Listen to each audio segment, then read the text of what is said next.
بسم اللہ الرحمن الرحیم۔ فرمان حضرت علی المرتضیٰ رضی اللہ تعالی عنہ، جراحات السنان لها التیام ولا یلتام ما جرح اللسان۔ فرمان حضرت علی رضی اللہ تعالی عنہ ہے کہ نیزوں اور تلواروں کے زخم مل جایا کرتے ہیں لیکن زبان کے زخم نہیں ملا کرتے۔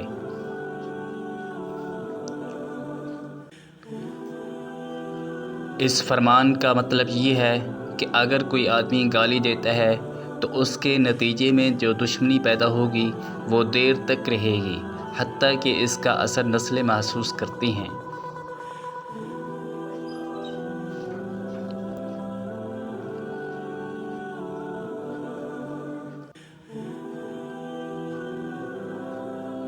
اللہ تعالیٰ سے دعا ہے کہ ہمیں اس فرمان عالی کو سمجھنے اور اس پر عمل پیرا ہونے کی توفیق عطا فرمائے۔ حالات حاضرہ کو دیکھتے ہوئے اس فرمان عالی کو سمجھنا مشکل نہیں ہے۔